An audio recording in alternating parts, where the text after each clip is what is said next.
Hello, everyone, and welcome back to the GSMC Fantasy Sports Podcast. And we transition from a happy period to a sad period for the running back position. Because, yes, while the running back myself really did not perform to snuff. And it's kind of telling when we think about it as well. Because, a lot about fantasy is that you are predicting what can happen. You're always thinking ahead. But in the present, when it finally is played on the field in real life, things just don't happen for you. And so these guys really, even though they had high hopes, for whatever reasons, just did not perform. So let's look into them. Starting off in New York. A guy who kind of fell under the radar in this Giants offense because he wasn't necessarily,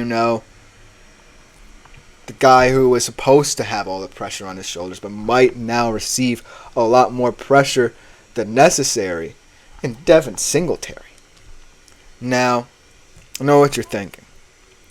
A lot of the blame for the ineptitude of the New York Giants has to fall on the players who are already there. Daniel Jones, yes. The O-line, yes. The ineptitudes of the wide receiver room, yes. The ineptitudes of the organization as a whole, yes. When you bring in a guy like Devin Singletary at the running back position to try and play a complementary style of football to help Daniel Jones, it now creates an even more tense situation when the whole team does not deliver and the new signing who just came into this dumpster fire, kind of under the radar, did not live up to par. Now he has to face it.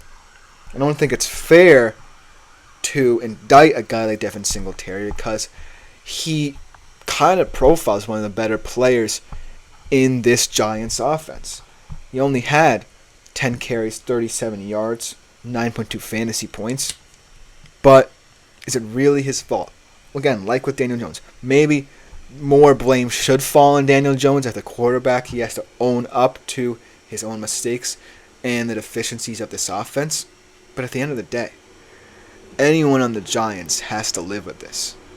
Anyone on the Giants, whether they've been there for quite some time or have just been drafted like Malik Neighbors or just been signed and acquired like Devin Singletary, have to live with the fact that the pressure of the New York Giants just is immediately upon you once you arrive. And so we're going to have to see how Devin Singletary develops. But at the end of the day, I'm not as concerned about him as I am with some other guys on this list. And one guy that I'm kind of concerned about, because this is a guy who's bounced around a lot, had a lot of success last year as a Philadelphia Eagle, kind of is one of those guys who has the potential in him to be one of the better running backs in the league. But really didn't play up to snuff is DeAndre Swift. 10 carries, 30 yards, 5 fantasy points for a guy who can put up big numbers as a running back. And it might just be down to schematic fit because the Chicago Bears are trying to implement a lot of different pieces in this offense. It does look shaky and translated to Caleb Williams being in my fantasy QB losers list as well. But DeAndre Swift, I expect more out of. And here's why.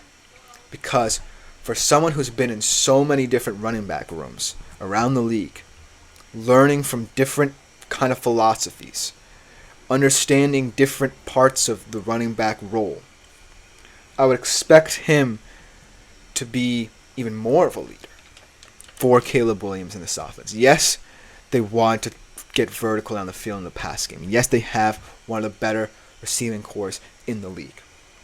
But DeAndre Swift, they didn't sign him for nothing. They signed him because they knew he was an experienced running back who's had different experiences in different places, most importantly. He wasn't just a one-team pony.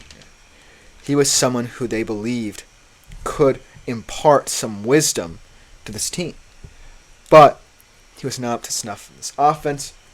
And I think that overall, he now becomes a huge question mark in this offense as well. Because how much do you trust him? If your goal is to get Caleb Williams to a point where he's comfortable throwing the football, comfortable out of structure as well, then DeAndre Swift, yes, he can set the tone, but he can also be much bigger than that. And there's a limited sense of thinking now when it comes to DeAndre Swift. He was personally on my fantasy team. I expected him to have at least a decent day. But I didn't expect him to falter like this. And so that's a very big concern for the investment that the Bears made in him as a running back who they believed could be a leader for Caleb Williams in the backfield. And then a guy who I was very high on had a huge opportunity as a lead back for a team that everyone knows is going to run the ball. It's Amir White. Now, yes, the Raiders aren't necessarily a team that can sustain this philosophy for so long, but Samir White is now the face of this offense. You know, it's crazy to say because Devontae Adams is still there, and as long as he's there, he brings a high-profile name and brand to the Las Vegas Raiders. But Zamir White fits Antonio Pierce's philosophies for this offense better than anyone now. Antonio Pierce actually said he wanted Josh Jacobs to be the face of this offense. Now he's gone. So now Zamir White has to step into that role. Only 13 carries, 44 yards, 4.6 fantasy points. Very talented. And some of the decision-making that Antonio Pierce made in terms of situational downs did not seem to rely upon the fact that he trusted his own philosophies. And so it's highly concerning if you're a back like White who wants to break out, who knows that he can get a lot of opportunities, a lot of touches, a lot of targets in this offense. But there's some level of distrust there where Antonio Pierce maybe feels like he was left with you to where it's not translating to solid production for you. So Zamir White is someone that might just be a swing and a miss.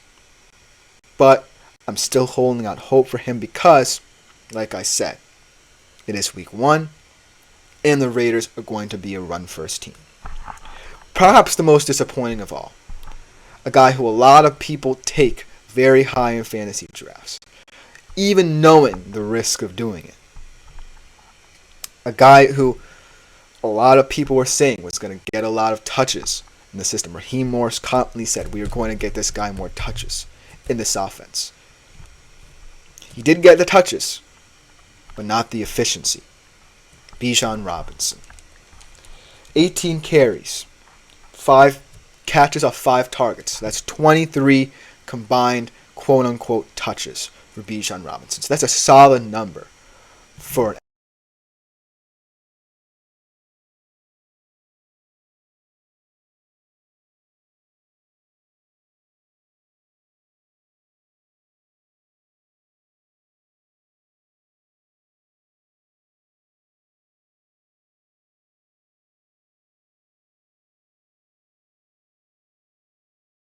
an NFL starting quarterback.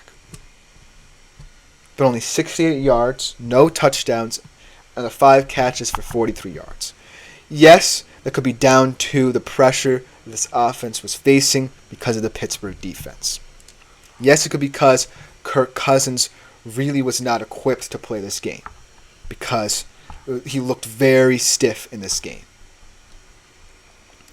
That being said, if you're Bijan Robinson, and Raheem Morris is saying, hey, I want to make sure you get your touches in this offense, then you have to produce. Because they did everything to get him the ball in this game. But he just didn't live up to it. He's going to face easier defenses in the future, yes. But kind of setting the tone for this offense was going to be important for him. And he just didn't live up to that. It's disappointing because a lot of people think very highly of him, especially in fantasy terms. But right now, he's not, whether it be because this offense is learning too much, too quickly, or maybe they just ran into a Pittsburgh buzzsaw. I don't know.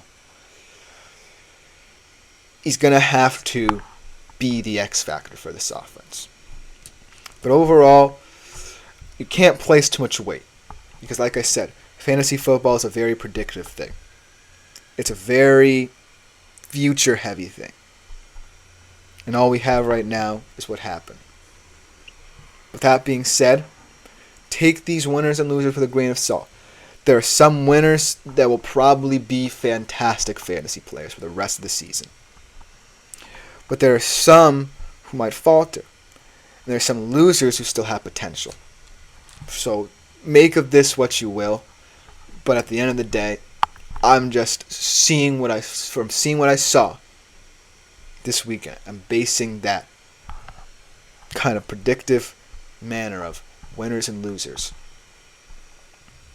off of what I saw. So take this with a grain of salt. Coming next, we transition in our last segment from the NFL to college football. A wacky, bizarre week 2. Right after this short break.